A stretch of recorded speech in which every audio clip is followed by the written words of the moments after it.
जय माता दी दोस्तों। भक्तों, नवरात्र आते ही हर जगह माता रानी की पूजा शुरू हो जाती है। घरों में दीपक जलते हैं, मंदिरों में भजन गूंजते हैं और हर तरफ जय माता दी की आवाज सुनाई देती है।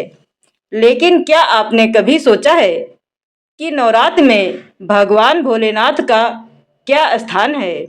बहुत कम लोग जानते हैं कि नवरात्र का एक गहरा रहस्य भगवान शिव से भी जुड़ा हुआ है। कहते हैं, अगर इस रहस्य को समझ लिया जाए तो नवरात्र की पूजा का फल कई गुना बढ़ जाता है।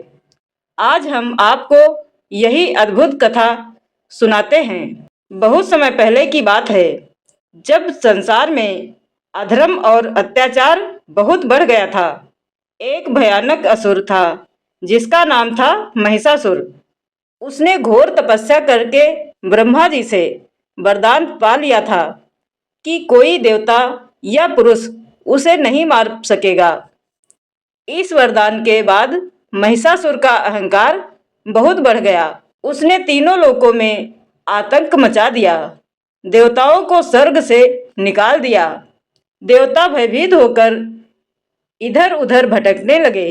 अंत में सभी देवता एकत्र होकर भगवान शिव और भगवान विष्णु के पास पहुंचे। देवताओं ने हाथ जोड़कर कहा, हे देवों के देव, अब हमारी रक्षा केवल आप ही कर सकते हैं। महिषासुर के अत्याचार से पूरा संसार दुखी है। देवताओं की यह बात सुनकर भगवान शिव और भगवान विष्णु गंभीर हो गए। तब भगवान शिव के तेज से एक दिव्य प्रकाश निकला। उसी समय भगवान विष्णु, ब्रह्मा और अन्य देवताओं के शरीर से भी तेज निकलने लगा। सभी देवताओं के तेज मिलकर एक अद्भुत प्रकाश बन गया और उसी दिव्य प्रकाश से प्रकट हुई माता दुर्गा। माता दुर्गा का रूप अत्यंत तेजस्वी था। उनके 10 हाथ थे और प्रत्येक में अलग अलग अस्त्र थे। देवताओं ने माता को अपने अपने दिव्य अस्त्र भेंट किए। भगवान विष्णु ने उन्हें सुदर्शन चक्र दिया, वरुण देव ने शंख दिया और तब भगवान शिव ने माता को अपना त्रिशूल दिया। यह वही त्रिशूल था जिससे संसार की सबसे बड़ी शक्तियां भी कांप उठती हैं। यही कारण है कि नवरात्र की कथा में भगवान शिव की शक्ति भी माता दुर्गा के साथ जुड़ी हुई है।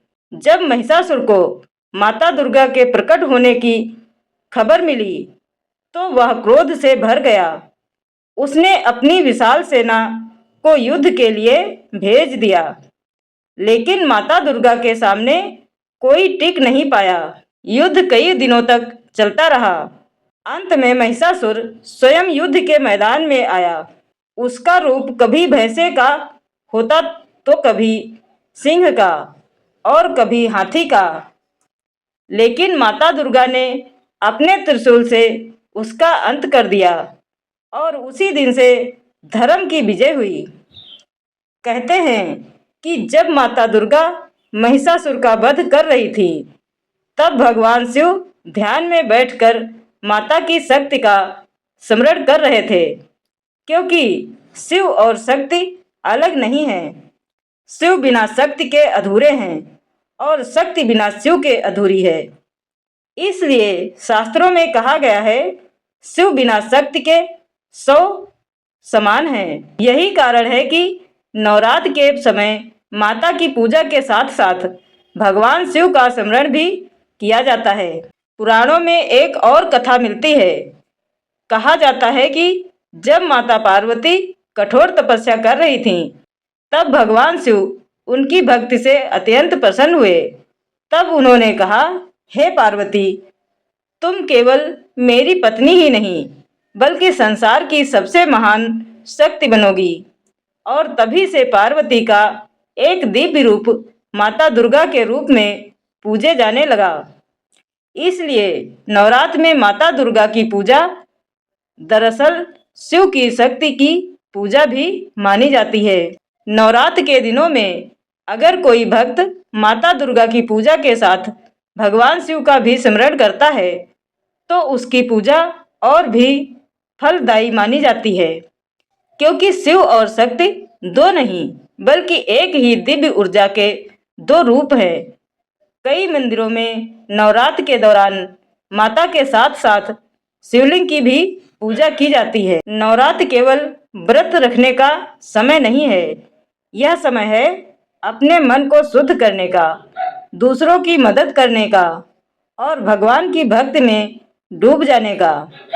अगर कोई व्यक्ति सच्चे मन से माता दुर्गा और भगवान शिव का स्मरण करता है तो उसके जीवन से कई कष्ट दूर हो जाते हैं। इसलिए जब भी नवरात्रे आए तो केवल माता रानी की ही नहीं बल्कि भगवान शिव और माता शक्ति दोनों का स्मरण करें, क्योंकि जहाँ शिव है वहीं शक्ति है और जहाँ शक्ति है वहीं सृष्टि है।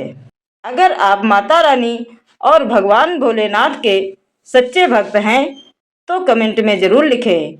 जय माता दी। हर हर महादेव।